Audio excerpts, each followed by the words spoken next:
Iran membangkitkan kemarahan Trump setelah membangun kembali sistem rudal dan mengatur ulang pertahanan udara di wilayah sensitif di selatan Iran, terutama di dekat Pulau Qasm dan Sirik, lokasi yang sebelumnya sudah pernah diserang oleh Amerika. Informasi ini yang dikaitkan dengan pejabat tinggi pertahanan Amerika Serikat sangat penting karena menunjukkan bahwa Teheran menggunakan periode setelah gencatan senjata pada 7 April untuk memindahkan peralatan, memulihkan sebagian struktur militer, dan mencoba kembali bermain dengan memberikan tekanan pada kapal, pangkalan, dan jalur perdagangan. Tanggapan datang secepat ketegangan itu sendiri.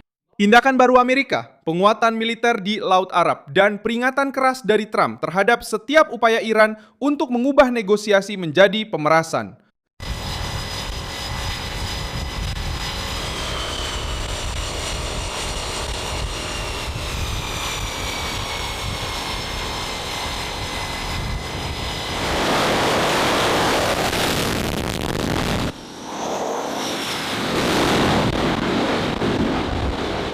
Pengawal revolusi juga merilis gambar peluncuran rudal dan drone, serta mengklaim telah menyerang pangkalan armada kelima Angkatan Laut Amerika Serikat di Bahrain dan pangkalan udara di Ali Al-Salem. Rezim tersebut mencoba menunjukkan kekuatan, tetapi justru memicu krisis baru dengan negara-negara Teluk, membuat sekutu Amerika marah dan memberikan Trump argumen yang dia inginkan. Iran berbicara tentang diplomasi sambil membangun kembali mesin intimidasi mereka. Rakyat Iran Islam yang terhormat dan mulia, putra-putra pemberani kalian di Angkatan Laut dan Udara Garda Revolusi. Selama operasi gabungan rudal dan drone, antara pukul 2 dan 3 pagi hari ini, Minggu 7 Tir, mereka meluncurkan rudal balistik dan drone ke 8 infrastruktur penting militer. Agresor Amerika Serikat di Pangkalan Ali Salem, Kuwait, dan Armada Laut kelima di Pelabuhan Salman, Bahrain, menghancurkannya dan merespon secara demokratis dan tegas terhadap agresi terbaru Amerika Serikat. Iran. Dalam situasi inilah Amerika Serikat kembali menyerang wilayah yang terkait dengan struktur militer Iran setelah serangan terhadap kapal-kapal dan tekanan dari Teheran untuk memberlakukan aturan perlintasannya sendiri. Iran mencoba menggambarkan pergerakan tersebut sebagai tindakan pertahanan, namun perilakunya menunjukkan hal yang berbeda. Garda Revolusi mulai menuntut agar kapal-kapal mengikuti rute yang disetujui oleh Teheran dan menurut laporan, mereka melepaskan tembakan peringatan terhadap kapal-kapal yang tidak mematuhi instruksi tersebut. Pengawal tersebut berfungsi untuk menimbulkan ketakutan dalam lalu lintas maritim dan memaksa perusahaan-perusahaan meminta izin kepada rezim itu sendiri yang sedang menciptakan ketidakstabilan. Disinilah krisis naik ke tingkat yang berbeda. Saya akan segera menceritakan semuanya kepada Anda. Jika Anda suka konten yang langsung dan tanpa basa-basi seperti ini, pertimbangkan untuk berlangganan karena di sini ada video seperti ini setiap hari. Korps Pengawal Revolusi Islam Iran merilis sebuah video pada hari Minggu yang menurut televisi pemerintah menunjukkan serangan rudal baru terhadap basis-basis Neremia di Kuwait dan Bahrain. Washington dan Teheran saling melepaskan tembakan dan ancaman baru selama akhir pekan dalam eskalasi paling signifikan sejak kedua belah pihak menyetujui nota 14 poin yang bertujuan mengakhiri konflik bersenjata. Foto-foto yang dirilis oleh polisi Bahrain dikabarkan menunjukkan kerusakan pada sebuah gedung tempat tinggal yang terkena serangan drone Iran. Seorang pejabat Ziraiwa mengonfirmasi serangan Iran terhadap fasilitas Amerika dan mengatakan kepada Reuters bahwa tidak ada laporan korban warga Amerika atau kerusakan signifikan pada lokasi Ziraiwa. Presiden Amerika Serikat Donald Trump menulis di media sosial bahwa, kutip, mungkin akan tiba saatnya di mana kami tidak lagi bisa bersikap masuk akal dan kami akan dipaksa untuk menyelesaikan secara militer pekerjaan yang telah kami mulai dengan sangat sukses.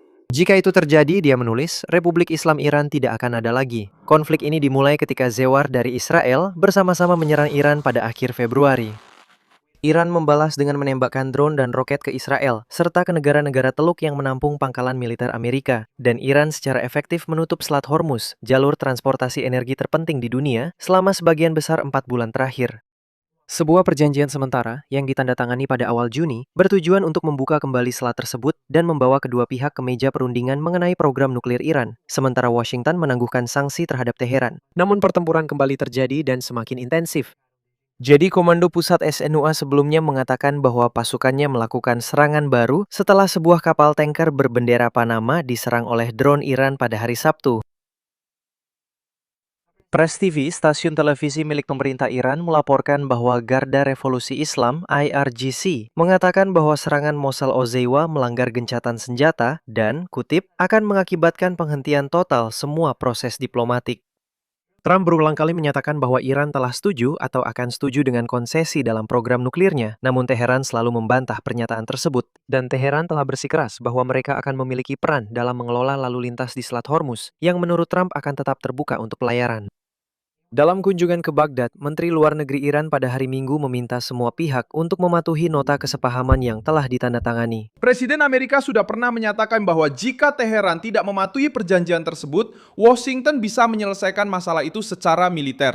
Gencatan senjata tidak boleh menjadi waktu luang bagi rezim untuk merakit kembali rudal, menyembunyikan peralatan, memindahkan baterai rudal, dan kemudian kembali mengancam pangkalan Amerika. Garda Revolusi menanggapi dengan propaganda. Mereka merilis gambar peluncuran rudal balistik dan drone, serta mengklaim bahwa target mereka adalah fasilitas Amerika di Kuwait dan Israel. Pesan yang ingin disampaikan adalah untuk menunjukkan kekuatan kepada basis internal mereka dan sekutu regional, tetapi hasil praktisnya berbeda. Kuwait melaporkan bahwa pertahanannya berhasil mencegat 2 rudal balistik. Di Bahrain, sirene berbunyi lebih dari sekali.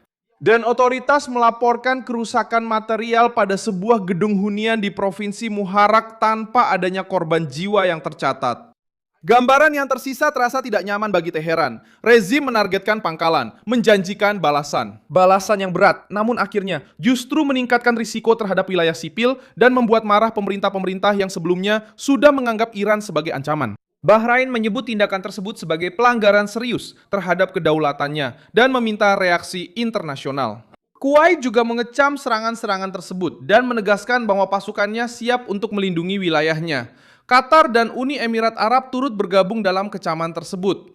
Bahkan pemerintah yang biasanya lebih memilih kehati-hatian diplomatik mulai menganggap serangan-serangan tersebut sebagai sebuah eskalasi yang berbahaya.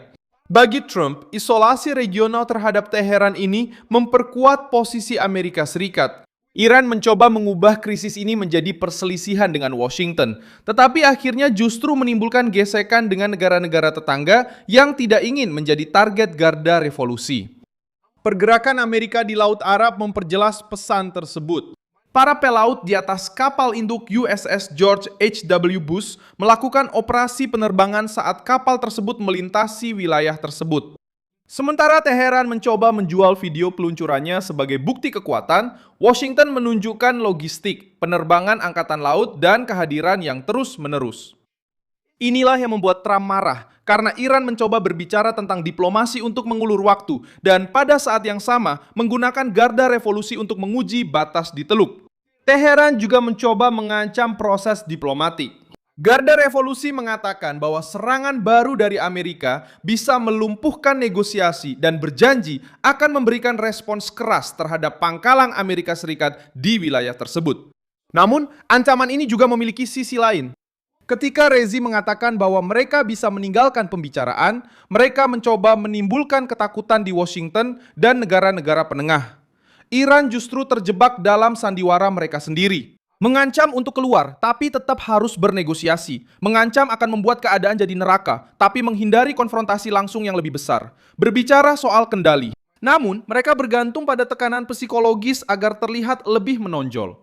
Rezim Iran juga mencoba memanfaatkan krisis ini untuk konsumsi dalam negeri. Setelah serangan-serangan sebelumnya, kerugian militer, dan tekanan internasional, Garda Revolusi perlu menunjukkan bahwa mereka masih mampu memberikan respons. Video-video rudal dan drone digunakan untuk mendukung narasi tersebut, namun kenyataannya jauh lebih keras. Kita terjebak, dan saya bahkan tidak tahu apakah kita benar-benar memimpin. Jika ini sudah dimulai, harus diselesaikan. Dan kita belum menyelesaikannya.